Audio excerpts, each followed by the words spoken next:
Hello friends, good morning to all of you. Welcome to my channel. आज के tutorial में हम लोग पढ़ने जा रहे हैं WHO के बारे में, जिसने हाल ही में कोरोना वायरस के न्यू वेरिएंट का पता लगाया है, जिसका नाम रखा गया है ओमिक्रॉन। खास करके साउथ अफ्रीका, बोत्सवाना में इसका कुछ केसेस देखने को मिला है। तो इसी के हिसाब से पूरे WHO ने क्या किया, पूरे वर्ल्ड को, पूरे एक वर्ल्ड लेवल पे क्या किया है, एक तरह से एक अलर्ट जारी किया कि बाकी लोगों को थोड़ा सा सतर्क रहने की ज़रूरत है। टाइटल क्या दिया गया देखते हैं, स्केल अप सप्लाईज। यानी स्केल अप कहने का मतलब क्या होता है, बढ़ाना, स्केल अप करना, राइज करना, हाइक करना। सप्लाई, जो भी सप्लाई जा रहा है, जो भी ऐसे ऐसे कंट्री हैं जहाँ पे बहुत ही जहाँ पे ऐसे कंट्री है जहाँ पे बहुत वैक्सीन अवेलेबल नहीं हो पाता है, जितना एक लिमिटेड मात्रा में चाहिए वहाँ पे वैक्सीन उपलब्ध नहीं हो पाता है। तो इसलिए यहाँ पे टाइटल बोला जा रहा है कि जो भी सप्लाईज हैं वैसे कंट्रीज़ के लिए जहाँ पे वैक्सीन उतना मात्रा में अवेलेबल नहीं है, तो वैसे कंट्रीज को सप्लाईज को बढ़ाने की ज़रूरत है। Vaccine must be made widely available across the world if the pandemic is to end. कह रहे कि ये जो वैक्सीन्स हैं वो क्या होना चाहिए, मस्ट बी मेड, बनाया जाना चाहिए, वाइडली मतलब बहुत ही बड़े स्तर पे, बहुत ही बृहत स्तर पे, अवेलेबल मतलब बहुत ही वाइडली अवेलेबल इसको कराया जाना चाहिए अक्रॉस द वर्ल्ड, पूरे संसार में।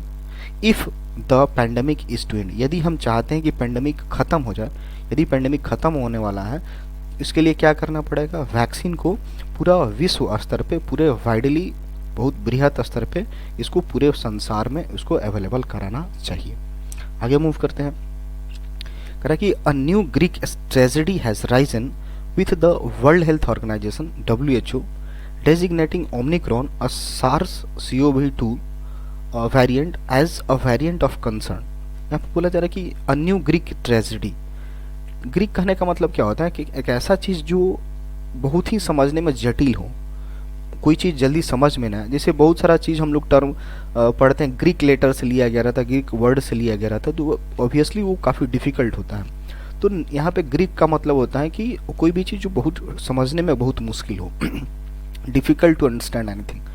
अ न्यू ग्रीक ट्रेजेडी, ट्रेजेडी मतलब एक तरह से हादसा बोल सकते हैं, या फिर एक तरह से नेगेटिव यहाँ पे बात की जा रही है। एक ट्रेजेडी क्या सामने आया है, जो कि सामने आया है, राइजन मतलब क्या, उठ के सामने आया हुआ है, with the World Health Organization, World Health Organization के साथ। डेजिग्नेटिंग, डेजिग्नेटिंग कहने का मतलब होता है किसी चीज़ को आप ओहदा दे रहे हो, उसका नाम दे रहे हो, तो उसको बोलते हैं designating.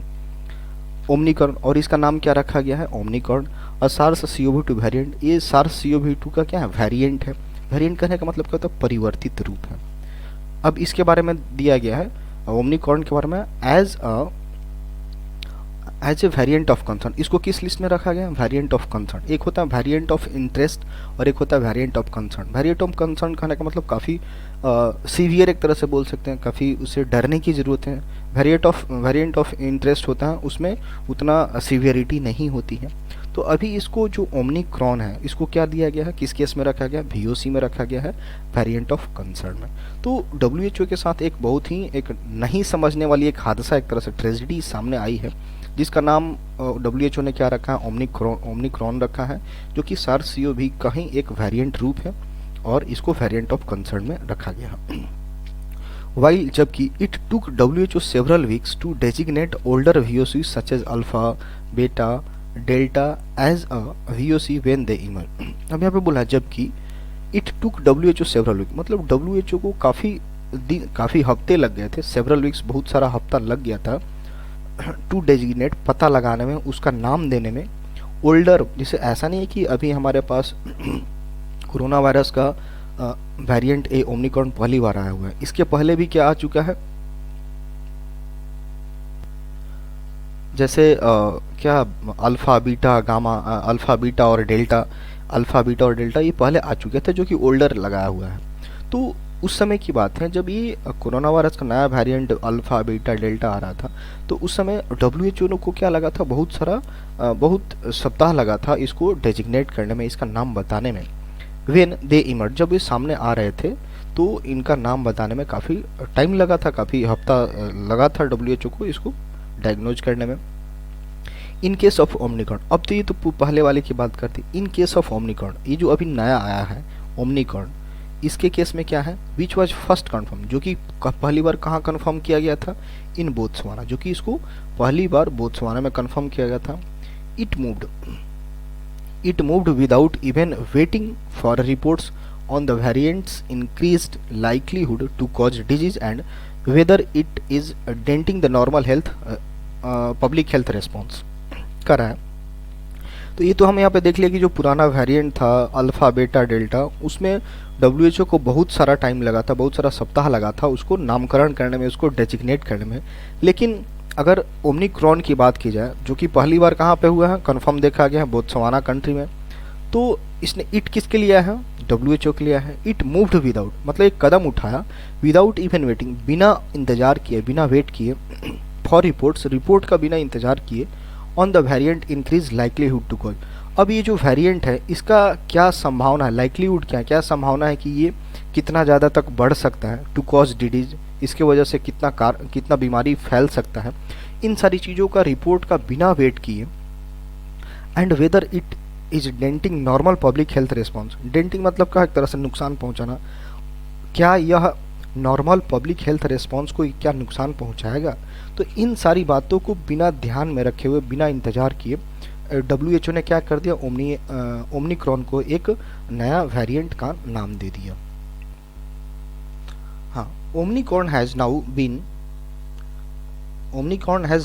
Been confirmed in South Africa. अब यहाँ पे देखा जा रहा है कि जो ओमिक्रॉन को अब साउथ अफ्रीका में भी क्या किया गया, कन्फर्म किया गया, उसका केसेस मिला है। Botswana, the UK, Germany, Italy and travellers into the Netherlands and Israel. और अफ्रीका के साथ साथ बोत्सवाना में भी, UK में भी, जर्मनी में भी, इटली में भी, and travellers into Netherland and Israel. और वैसे ट्रेवलर्स जो कि नीदरलैंड और इजराइल को जा रहे हैं, उनमें भी ये केस देखने को मिला है। कह रहा है कि इट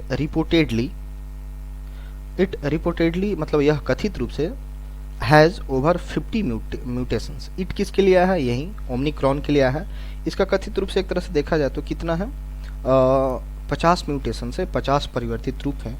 कॉमा लगा करके इसके बारे में और एडिशनल जानकारी दिया हुआ है। 32 ऑफ इच, मतलब उनमें से 32 are on spike protein. Total तो 50 बता दिया, उसमें से जो 32 है वो किस पे बेस्ड है, स्पाइक प्रोटीन पे है, विच जो कि बाइंड्स टू ह्यूमन सेल, जो कि क्या करता है, हमारे जो मनुष्य की जो कोशिका है उसको बांध करके रखता है, and is preferred target for vaccine. और इसी का प्रेफरेंस लेकर के, इसी को वरीयता दे करके, प्राथमिकता दे करके टारगेट फॉर वैक्सीन, और इसी कंसेप्ट का यूज करके वैक्सीन के लिए दिया जाता है। तो ये इसका तो पूरा 50 म्यूटेशन है, जिसमें से 32 क्या है, स्पाइक प्रोटीन पे बेस्ड है। इसका मेन काम क्या होता है कि ह्यूमन सेल्स को क्या करता है, बाइंड करके रखता है, और इसी का कंसेप्ट को, इसी को टारगेट रख कर ज़्यादा वरीयता दिया जाता है वैक्सीन के लिए। आगे मूव करते हैं। कह रहे हैं कि several of the mutations confer the virus resistance to monoclonal antibodies such as the etesevimab, bamlanivimab, casirivimab, कुछ प्रोनाउंसिएशन कुछ सजीव है, एंड देयर कॉम्बिनेशंस। कह रहा है कि सेवरल ऑफ द म्यूटेशंस, अब इसमें कि बहुत सारे ऐसे म्यूटेशंस हैं जो परिवर्तित रूप हैं। कन्फर मतलब क्या, एक तरह से प्रदान करते हैं, द वायरस को, रेसिस्टेंस मतलब प्रतिरोधक क्षमता बोल सकते हैं, टू मोनोक्लोनल एंटीबॉडी। हमारे बॉडी में क्या मोनोक्लोनल एंटीबॉडीज होती है। एंटीबॉडीज का मेन काम क्या होता है, बीमारी से लड़ने की ताकत प्रदान करते हैं, बीमारी के खिलाफ लड़ती हैं। तो ये जो म्यूटेशंस जो परिवर्तित रूप होते हैं वो क्या करते हैं, प्रदान कर देते हैं, मतलब उसको, वायरस को और ज़्यादा पावर, एक शक्ति दे देते हैं, इनेबल बना देते हैं उनको रेसिस्टेंस करने के लिए। जो एंटीबॉडी, मतलब एंटीबॉडी के खिलाफ ये लड़ने में काफ़ी एक रेसिस्टेंट हो जाते हैं, और ये ही म्यूटेशंस क्या करता है, उनको एक इनेबल कर देता है, उनको शक्ति प्रदान कर देता है, जैसे कि ये सब नाम दिया हुआ है। Antibodies are first line of defence against the viral infection. जो हमारे शरीर के अंदर जो एंटीबॉडी होता है वो क्या होता है, फर्स्ट लाइन ऑफ डिफेंस, एक सुरक्षा, डिफेंस मतलब सुरक्षा का पहला एक कतार होता है, पहला लाइन होता है, अगेंस्ट खिलाफ में, उसके प्रतिरोध में वायरल इन्फेक्शन। यानी वायरल इन्फेक्शंस के विरुद्ध एंटीबॉडीज क्या होता है, सबसे पहला सुरक्षा का लाइन होता है। And MABs are use in treatment, और इसी एंटीबॉडीज का ट्रीटमेंट में, इलाज में यूज किया जाता है। However it is important to emphasize, हालांकि ये बहुत महत्वपूर्ण है, टू एम्फेसाइज करना, डैट की एवरी सिंगल म्यूटेशंस, प्रत्येक सिंगल उसका परिवर्तित रूप does not independently increase virulence, and combination of them might sometimes temper and sometimes aggravate virus properties. कह रहा है कि हाउएवर, हालांकि ये इंपॉर्टेंट है, महत्वपूर्ण है, इस बात पे जोर देना, इम्फेसाइज मतलब इस बात पे जोर देना कि जो प्रत्येक सिंगल म्यूटेशंस जो परिवर्तित रूप हैं वो क्या करे, डज नॉट इंडिपेंडेंटली, स्वतंत्र रूप से वो इंक्रीज ना करे, इंक्रीज विरुलेंस। विरुलेंस कहने का मतलब एक तरह से कोई बीमारी कितना ज़्यादा खतरनाक है, कितना ज़्यादा उसकी सीवियरिटी है, उसको विरुलेंस बोलते हैं। तो इस बात पे जोर देना बहुत इम्पॉर्टेंट है कि ये जो प्रत्येक जो परिवर्तित रूप हैं वो स्वतंत्र रूप से इसकी सीवियरिटी को ना बढ़े, एंड कॉम्बिनेशन ऑफ देम, और इन दोनों इस सब का जो कॉम्बिनेशन है माइट समटाइम्स टेम्पर, अब कभी देखा जाता है इन सब का कॉम्बिनेशन कभी कभी क्या कर देता है, टेम्पर कर देता है, कम कर देता है, and some sign aggravate, aggravate कहना मतलब बहुत ही बढ़ा देता है। ये सब क्या है, वायरस की प्रॉपर्टी है। तो इस बात पे हमेशा जोर देना चाहिए कि हर एक सिंगल जो परिवर्तित रूप है स्वतंत्र रूप से ना बढ़े, क्योंकि कभी कभी देखा जाता है कि पूरा कॉम्बिनेशन कभी कभी इस म्यूटेशन का कॉम्बिनेशन क्या कर देता है, सिचुएशन को घटा देता है, कभी कभी बहुत ज़्यादा बिगाड़ देता है। तो ये सारी चीज़ें क्या है, वायरस की प्रॉपर्टीज के अंतर्गत आती है। The virus has been detected in the comparable number only in South Africa's Gauteng province. अब यहाँ पे जो वायरस है जिसका डिटेक्ट किया है, पता लगाया गया है, पता चला है, इन कंपेरेबल नंबर मतलब एक ठीक ठाक नंबर में, कंपेरेबल नंबर में, तुलनात्मक संख्या में, ओनली कहाँ पे, केवल साउथ अफ्रीकाज ग्यूटेनबर्ग प्रोविंस। प्रोविंस मतलब क्या होता है, इलाका, एरिया को बोलते हैं प्रोविंस। तो इस एरिया में बस साउथ अफ्रीका के इस एरिया में ही इस मतलब ठीक ठाक नंबर में, कंपेरेबल नंबर में वहाँ पे पता चला है। But variant comprises over 90% of the fraction of the genomes from those who tested positive there within just 10 days। अब यहाँ पे बोला जा रहा है लेकिन ये जो वेरिएंट है, ये जो परिवर्तित रूप है, कंप्राइजेज मतलब इसमें क्या क्या शामिल है, over 90% of the fraction of genome, मतलब लगभग 90% जो भी जीनोम है, जो उसका जीन है, उसका हिस्सा, फ्रॉम दोज, उनसे, who tested positive there within 10 days, जो लोग वहाँ पे 10 दिन के अंदर कोरोना वायरस पॉजिटिव हुए हैं, उनमें देखा गया है कि लगभग 90% में ये जो वेरिएंट है ये पाया गया है। आगे मूव करते हैं। कह रहा है कि some nations have already imposed several bans on flight from South Africa.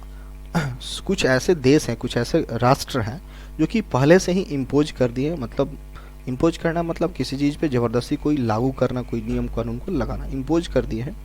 Travel bans मतलब वहाँ पे जो भी फ्लाइट है जो कि साउथ अफ्रीका से आती है, वैसे फ्लाइट पे कुछ ऐसे राष्ट्र हैं जो पहले ही उस पर बैन लगा चुके हैं। गिवन दैट, कोई भी सेंटेंस अगर गिवन दैट से शुरू होता है इसका मतलब होता है यह बात को ध्यान में रखते हुए, यह बात की Omicron is a variant of virus. Omicron क्या है, एक वायरस का वेरिएंट है, वायरस का परिवर्तित रूप है। डैट कैन बी डिटेक्टेड, जिसको पता लगाया जा सकता है बाई पीसीआर टेस्ट के द्वारा। दीज कंट्रीज, ये जो कंट्रीज हैं, रादर देन इम्पोजिंग ए बैन। अब यहाँ पे ऑथर का क्या एक ओपिनियन बोला जा रहा है, बहुत सारे कंट्री क्या किए हैं कि साउथ अफ्रीका से जो फ्लाइट आती है उस पर बैन लगा दिया गया है। तो ये बोला जा रहा है कि ये जो वेरिएंट है उसको पीसीआर के तहत पता लगाया जा सकता है। तो इन कंट्रियों को क्या करना चाहिए, रादर देन इम्पोजिंग ए बैन, बैन लगाने के बजाय should have taken more considered step, उन लोगों को क्या करना चाहिए था, should have taken, should plus have plus V3 मतलब क्या चाहिए था के सेंस में आता है, मोर कंसिडर और भी कुछ ऐसा स्टेप लेना चाहिए था, सोच विचार करके स्टेप लेना चाहिए, of screening passengers and followed the usual protocols of isolation and treatment. तो यहाँ पे सीधा सीधा बोला जा रहा है कि इन कंट्रीज़ को बैन लगाने के बजाय क्या करना चाहिए था, एक अच्छा कदम उठाना चाहिए था जिसमें क्या हो सके, पैसेंजर्स की स्क्रीनिंग हो सके, जो वहाँ से आ रहा है उनका टेस्ट किया जा सके, और फॉलोड द यूजुअल, और भी जो भी एक सामान्यतः जो प्रोटोकॉल है, एक नियम कानून है ऑफ आइसोलेशन का और ट्रीटमेंट का, उनको किया जाना चाहिए बैन लगाने के बजाय। India has done well so far, India ने क्या किया, अभी तक बहुत ही अच्छा किया है। सो फार मतलब क्या होता है, अभी तक बहुत अच्छा काम किया है। टू एडहेयर के बाद हमेशा फिक्स प्रिपरेशन टू आता है, इसका मतलब होता है सख्ती से पालन करना। इस सिस्टम का बड़े अच्छे से पालन किया है और अभी तक इंडिया बड़ा बेहतर किया है। एंड ऑब्जर्विंग कॉशन मतलब सावधानी, और सावधानी बरतने में भी इंडिया बहुत अच्छा किया है। Detecting a variant in a country does not imply it originated, किसी वेरिएंट का पता लगाना, डिटेक्टिंग किसी वेरिएंट का पता लगाना इन ए कंट्री, किसी देश में, डज नॉट इम्प्लाई, इसका ये कोई मतलब नहीं है कि उसका ओरिजिनेशन भी वहीं पे हो। मतलब किसी देश में मान लेते हैं कहीं पता लग गया कि हाँ यहाँ पे वेरिएंट है, इसका ये मतलब नहीं है कि वह उसका जो ओरिजिनेशन है, उसकी जो उत्पत्ति है वहीं पे हुई है, ऐसा नहीं कहा जा सकता है। Travel bans punish South Africa for its transparency and forthrightness in alerting the world to this variant. अब यहाँ पे बोला कि ट्रेवल बैन लगा करके एक तरह से साउथ अफ्रीका को क्या किया गया, पनिश किया गया है, एक तरह से उसको सजा दी गई है, सच बोलने का एक तरह से, फॉर इट्स ट्रांसपेरेंसी। ट्रांसपेरेंसी का पारदर्शिता, वो क्या किया साउथ अफ्रीका, उसके देश में मिला तो सबको पब्लिकली यानी फिर वर्ल्ड लेवल पे, इंटरनेशनल लेवल पे बता दिया कि हमारे देश में ऐसे ऐसे वेरिएंट है। वो तो ट्रांसपेरेंट है, उसने तो अच्छा किया कि बाकी सारे कंट्री को क्या कर दिया, एक तरह से अलर्ट मोड पे डाल दिया कि सब लोग सतर्क हो जाए। बस बजाय इसके क्या किया कि और दूसरे कंट्री क्या किए, इसके सच बोलने के बावजूद भी वो लोग क्या कर दिए, ट्रेवल बैन लगा दिए। तो एक तरह से साउथ अफ्रीका के लिए एक पनिशमेंट है, सजा के तौर पर है। एंड फॉल्ट राइटेडनेस, फॉल्ट राइटेडनेस कहने का मतलब सत्यवादिता, जो भी आप स्पष्टवादिता बोल सकते हैं। तो साउथ अफ्रीका ने ट्रांसपेरेंसी दिखाई, सच बोला, स्पष्ट तरीके से चीज़ों को पूरा क्लियर किया, फिर भी इसके बावजूद वहाँ पे ट्रेवल बैन लगा दिया गया और एक तरह से पनिशमेंट ही है साउथ अफ्रीका के लिए। और क्या कहते हैं, in alerting the world to variant, इस वेरिएंट के खिलाफ पूरे वर्ल्ड को अलर्ट कर दिया। फिर भी south Africa's number of daily infections 2828 on Friday. यहाँ पे एक डेटा दिया जा रहा है कि फ्राइडे को साउथ अफ्रीका में डेली इन्फेक्शन केसेस इतना है, 28 इतना है। Pales in comparison to daily number in United States, Germany and Britain. Pales मतलब क्या, कम करना होता है, जो कि कम है, इन कंपेरिजन टू, कम किसके कंपेरिजन में, यूनाइटेड स्टेट्स के कंपेरिजन में, जर्मनी के और ब्रिटेन के, वहाँ पे बहुत सारे केसेज आ रहे हैं। तो उसके रिस्पेक्ट में साउथ अफ्रीका में अभी डेली केसेस जो कि 28 ही हैं, जो कि बहुत कम है। However a little over 10% in Africa have received 1 dose of vaccine. However हालांकि 10% से कुछ ज़्यादा, अ लिटिल ओवर 10% से कुछ ज़्यादा अफ्रीका में हैव रिसीव्ड कर चुके हैं 1 डोज ऑफ वैक्सीन। वैक्सीन का एक डोज वहाँ के लोगों को, 10% से थोड़ा ज़्यादा लोगों को एक डोज का वैक्सीन मिल चुका है। कंपेयर्ड विथ, अगर कंपेयर करें 64% इन नॉर्थ अमेरिका, अमेरिका की बात करें नॉर्थ अमेरिका में, वहाँ पर 64% मिल गया है। एंड 62% इन यूरोप, और यूरोप में 62% मिल गया है। करें कि the panic over the variant shifts blame away from the world's colossal failure is not making more vaccine available in Africa even as many country roll out third doses. करें कि panic over variant shifts, ये जो panic है, एक जो घबराहट है, पूरा हलचल एक तरह से पैनिक हो गया है, ओवर द वेरिएंट, ये जो वेरिएंट आया है परिवर्तित, तो इसके ऊपर, तो इसका जो भी ब्लेम है वो किसकी तरफ शिफ्ट हो गया, away from the world's colossal failure. सच बात तो ये है कि यहाँ पे वो तो एक कंट्री है, साउथ अफ्रीका कंट्री है, वहाँ पे जो एक बहुत बड़ा फेलियर ये हुआ कि वहाँ पे वैक्सीन को अवेलेबल नहीं कराया गया है, not making more vaccine available in Africa. ये क्या है, कोलोसल फेलियर है। फेलियर कहने का मतलब एक असफलता, कोलोसल बहुत बड़ी असफलता ये है। इसके बजाय लोग क्या कर रहे हैं, दूसरे तरफ इसका ध्यान शिफ्ट कर रहा है, ब्लेम को शिफ्ट कर रहा है। Even as many country roll out the third dose, और ऐसे कुछ ऐसी कंट्रीज हैं जो कि लगभग 2 डोज तो कंप्लीट होगा, तीसरे डोज की तरफ भी बढ़ रही है। तो ये जो पैनिक है वेरिएंट को लेकर के, इसका सारा का सारा ब्लेम किसकी तरफ, दूसरी तरफ शिफ्ट किया जा रहा है। किससे, सच्चाई तो यह है कि जो बहुत बड़ा एक फेलियर हुआ है कि वहाँ पे वैक्सीन अवेलेबल नहीं कराया गया, जिसकी वजह से ये सारी सिचुएशंस आ रही है। रोल आउट करने का मतलब लॉन्च करना, किसी ऑफिशियली किसी चीज़ को आगे सामने, सबके सामने लाना। From day 1 the science was clear cut that pandemic cannot end unless whole world is protected. शुरू से ही एकदम शुरुआती दिनों से ही साइंस क्या एकदम पूरा क्लियर कट है कि पैंडेमिक को रोका नहीं जा सकता है जब तक कि पूरा वर्ल्ड इससे प्रोटेक्टेड ना हो। India must scale up supplies to COVAX. India को क्या करना चाहिए, कोवैक्स के लिए सप्लाई को ज़्यादा बढ़ाना चाहिए। कोवैक्स एक प्लेटफॉर्म है जो कि पूरे वर्ल्ड में जहाँ जहाँ कंट्री में वैक्सीन की कमी है वहाँ सप्लाई करता है। The international consortium seeking to vaccinate countries with limited access, वैसे कंट्री जहाँ पे लिमिटेड एक्सेस है वहाँ पे कोवैक्स क्या करता है, वैक्सीन को प्रोवाइड करता है। तो इसमें इंडिया को ज़्यादा से ज़्यादा सप्लाई करना चाहिए इस कोवैक्स के लिए। As well as coax countries with surplus stocks to do so. Coax मतलब किसी चीज़ को रिझाना बोलते हैं, और वैसी कंट्री जहाँ पे सरप्लस है, जहाँ ज़रूरत से ज़्यादा स्टॉक है, वो क्या करे, जहाँ पे ज़रूरतमंद कंट्री है वहाँ को सप्लाई करे, तब जा कर के इस चीज़ों को हैंडल किया जा सकता है। Alright, thanks for watching this video.